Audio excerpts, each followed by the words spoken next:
Hey, what is going on, and welcome back to the channel. I'm Crypto Trend Trader, and today we're going to be doing some immediate price target technical analysis for Bitcoin. And before we get started here on the 4-hour chart, I'd just like to say that this is not financial advice. I'm not your financial advisor, and all I'm doing is sharing some insights with the market, price targets, and my own personal observations with you. What you choose to do with those is your own. All right, thank you very much. And here we go. We're on the 4-hour here, and as you can see, we're focused in on this downtrend that had developed. We put in a low here. We put in basically a double bottom. It's a little bit higher, but if you go by candle closes, it's much closer. Went ahead. We drew out our Fibonacci's. We got the Fibonacci from the top of this swing coming down to here, and that's our orange fibs. And then we've got from the bottom here coming up to the top right here, and that is our blue fib. And what you can see is we have been respecting these, just bouncing between the two of them. So when we came down here and we put in this bottom here, and then we had our orange, we essentially came up initially to the 382. As soon as we verified, we touched the 236. As soon as we verified that was a legitimate swing, because once you reach a 236, you can start fibbing from it.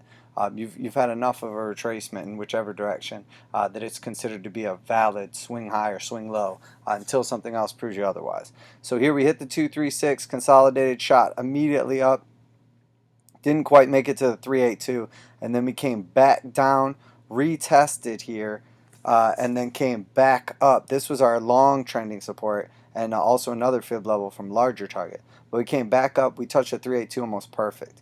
And then we got rejected, came back down, and you'll see we're just bouncing between them. So then we came up and we hit the 382 of the orange fib here, which is lined perfectly with the gold, which is the ones we just drew in, or I'm sorry, the orange with the yellow, and it's aligned perfectly with the 0.5. After that, we came down, consolidated a little bit. As soon as we hit the 236 right here, again, we could validate that this is another swing high off of this swing low. So then we put our fibs in place, and then from then on, once we have our fib in place, we'll see we immediately come down, we test it. It corresponds with the 382 of the orange fib. We come back up and fall short, and then as soon as we realize that we don't have the steam, the market sells off. We come all the way back down to the 786, which is actually where our buying target was at. So when we got down to the 786, we got filled on a wick. We were able to catch this bounce up here, and then you'll see the red target here was our selling target, and we made it all the way to the 382 and took profits on our position, at least most of our position. And then you'll see we're actually consolidating just above the 382, which actually lines up with some important moving averages and some other things. But what we're expecting to happen here, after we come up here, we basically found support, and that's 1, 2, 3, 4 4-hour candles in a row. So 16 hours we've been holding this. We've been trying to push up, but we've been unable to. But with that kind of a move and consolidation like that, without getting rejected and getting this big wick here, I think it's very likely that even if we do see a small pullback, that we're going to see continuation. And I think the continuation is going to take us up to the 10.6 range. It corresponds perfectly with the 236 and the 382 of the golden.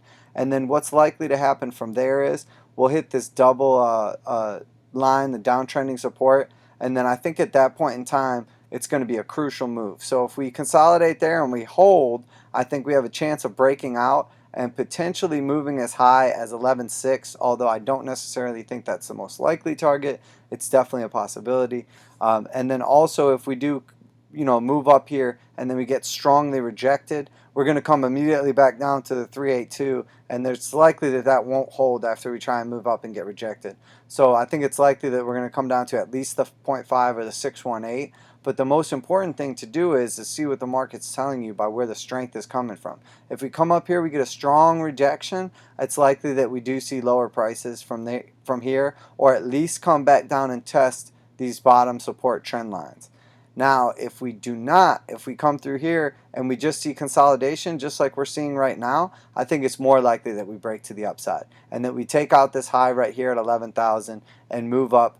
In this case, I think probably the most likely target, because we already hit the 382 of the orange, came back down below the 236 and then came back up. So if we were going to come back up again, we would overshoot the 382, and then I think that's where the 0.5 comes in, and that will likely be our next target. And again, right here in this region, the 11.4, 11.5 region lines up perfectly with our other green fib from the larger trend as well. Just like you see, it was strong support here for this double bottom. I think it's likely if we come up, it's going to be strong resistance as well. So I think 11.4 is a safe target if we can consolidate here and break above.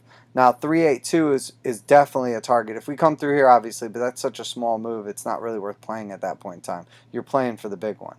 Now again, if we do come up here and we get rejected, we come back down here. I think most likely what's going to happen, if we get rejected off of this orange 0.5 and the yellow 382, we come back down, we come up and get rejected off this 382 here, or even just where we're at right now, but most likely in the 382, 236 region. I think the next target is going to be an immediate retest right here, and I think we've retested it enough times, weak enough that it's likely we break down. I think whichever, based on the size of this this triangle that we formed here, and based on the moves inside of it, you know, we're getting ready to break out of it one way or the other. We can break in either direction without actually breaking the larger uptrend that triangle that we have here. So I think what's likely to happen here is I think if we bounce back down, whichever way we start moving in like a strong fashion is the direction we're going to go. Because you very often will see a strong move and then a break. You don't often see like a lackluster move and then immediately a break like through. Usually see a strong just move and break, and we're already on target right now for a strong move and break, so it's definitely possible that we're going to be getting ready to move up here. May even be over the weekend. It's tough to tell right now. We'll have to see how the market develops, but it's very clear we're in you know, basically a triangle inside of a triangle. We'll see how this all shapes out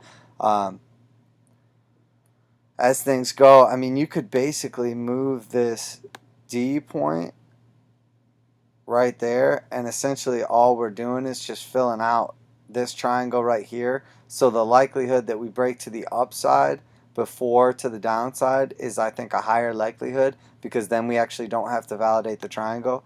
But I think this is more likely what's going to play out. I think we're going to get finally a small break outside of off of this trend line. It's held this up quite a few times, and it is like a long-standing trend line. In this case, I just have the short version, but I think it's likely if we do come back down to this that it will fail this time. So and then if it does fail, likely we will see, like I was saying here, if we come up, that would be the 236. We were bouncing on the 382 here, so if we go there, that's our likely next target at 11.4 if we can get through this triangle inside the triangle.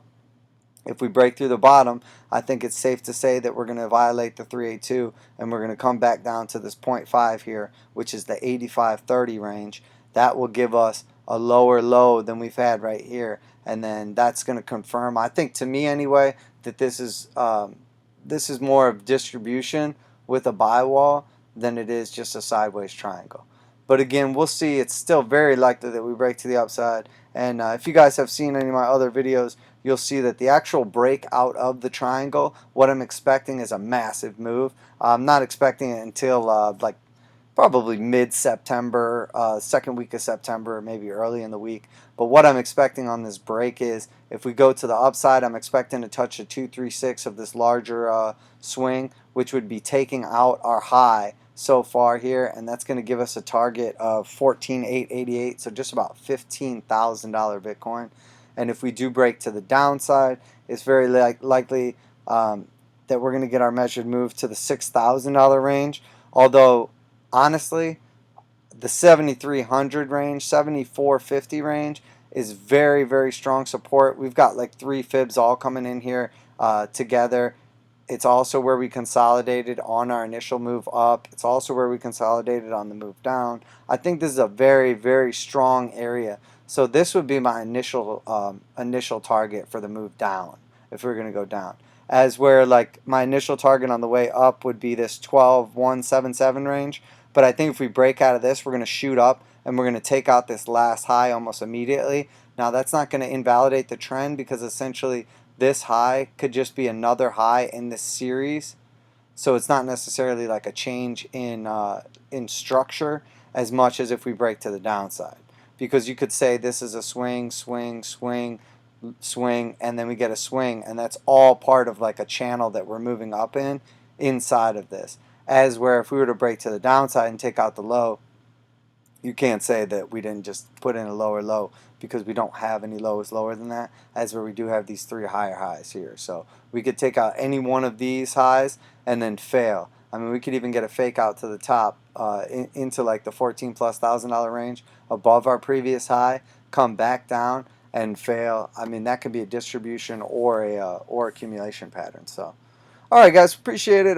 Thanks for tuning in today. I hope you got something out of the video here. We'll see how these targets play out. I think it's very likely that we'll be bouncing exactly between these fib zones. I mean, you can see how well we correspond with these different areas. I mean, people wonder sometimes, why the price reverses all of a sudden, and the answer is Fibonacci. That's exactly why. These bots, algos, traders, everyone's using Fibonacci. If you're not using it, you're the only one. Even if you just trade the 0.5, like 50% retrace off every wave, you're better off than not using it at all. But I do highly recommend Fibonacci. We'll do some fib channels in the future here, and possibly throw some harmonics out there, see if there's any interest for that. So thanks a lot for tuning in. I'm Crypto Trend Trader, and appreciate you guys checking it out. If you did like what you saw in the video or got something out of it, give us a like. Please subscribe to the channel for fresh content daily. Alright, thanks a lot. Have a great day, and keep your principles safe.